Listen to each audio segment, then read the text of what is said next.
Ассалаумағалейкум, тыңдарман қауым. Бүгінгі тақырып асқабақ туралы. Осы күнделікті көріп жүрген асқабақтың керемет қасиеттерін білгіңіз келсе, соңына дейін көріңіз.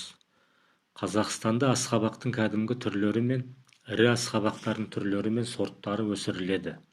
Құрамында 18% құрғақ заттар, 10% сахароза, аскорбин қышқылы, каротин, тиамин, рибофлавин, дәнінде 40% май бар. Құрамында әртүрлі физиологиялық әсері бар кукурбитацин заты болады. Адамға пайдалылығы жағынан бұл бақша өнімі өзге жеміс-жидектер мен көкөністерге қарағанда дәрумендерге өте бай. Адам ағзасына қажетті С, В1, В2, В5, Е ағзадағы зат алмасуды жеделдететін Т және қанның ұюына ықпал болатын К дәрумені калий, кальций, темір кездеседі. Дәрумендердің көптігіне бола 1001 ауруға ем. Көру нашарлағанда, қан аздық, артық салмақтан, тағы басқадан арылғысы келетіндерге таптырмайтын ем. Ауа райы мен топырақтың жағдайын талғамай өсетін болғандықтан, өсіргенде химиялық препараттарды қолданбайды. Өз күшімен өседі. Дәрігерлер қауымы жүрек әлсіздігінен жүдегендерге ем ретінде асқабақтың жұмсақ мәйегін отқа немесе суға күйген науқастарға жарасын таңуға болатынын айтады. Асқабақтың несеп жүргізетін, ыстықты түсіретін қасиеттері белгілі. Жүрек қан тамыры аурулары, гипертония, зат алмасуды қиындықтары бар науқастарға диеталық тағам ретінде ұсынылған. Асқабақ дәні балмен араластырып, жеп ішек құрттарын түсіру үшін пайдаланады. Бүйрек, бауыр ауырған кезде күніне 1 стақан шырынын ішу керек. Шырынын, яғни сөлін жаңа пайдаланған күйінде ғана ішеді, өйткені үйде сақталуы қиын.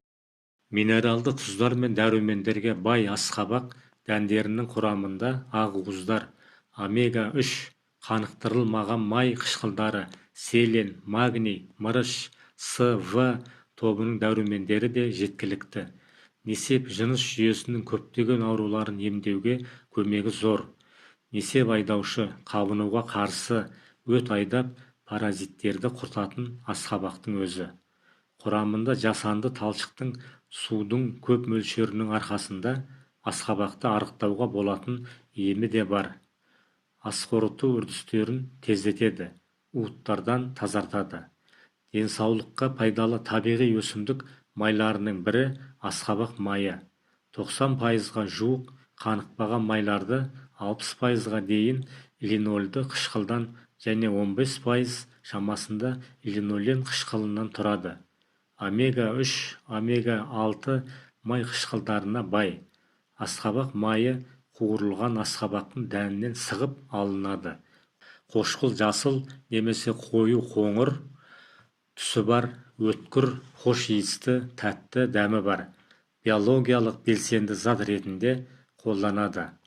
Құрамында май қышқылдары, пальмитин, стеарин, олеин, линол, стерин қышқылдары, фосфолипидтер мен каротиноидтар, дәрумендер мен микроэлементтер бар. Асқабақтың пайдасы. Асқабақ шырынын балға қосып, жатар алдында ішсе, жүйке жүйесін тыныштандырып, ұйқы дәрісі секілді әсер етіп, тыныш ұйықтайсыз.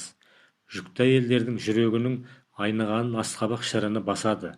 Ағза жүдегенде, әлсіздік кезде асқабақты сүтпен дайындап, қаймақ, май, жаңғақ, бадаммен қосып жейді.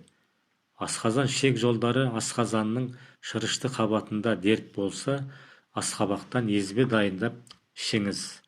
Бүйрек ауырғанда тәулігіне жарты стақан шырыны немесе қайнатылғанын жейді. Терідегі қышыма, есекжем шыққанда, не болмаса күйік шалғанда, бүккіштен өткен мәйегінен компресс жасайды. Сарару дертіне 4 ай қатарынан үзбей мәйегін жеу керек. Бауырға өте жақсы, әрі қызметі жақсарады, әрі пайдалы. Шектегі құрт дертінде асқабақты алып, дәні мен мәйегін ойып алып, жылы су құяды.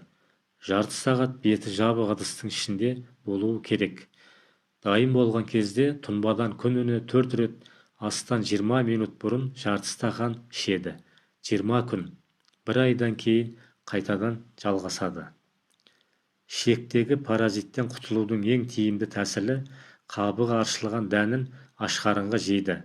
7 дана дәнді езіп сүтпен ішеді.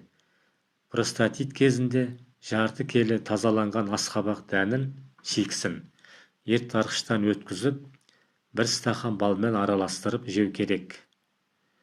Күніне 1 рет ашқарынға 1 қасықтан 30 минут бұрын жейді.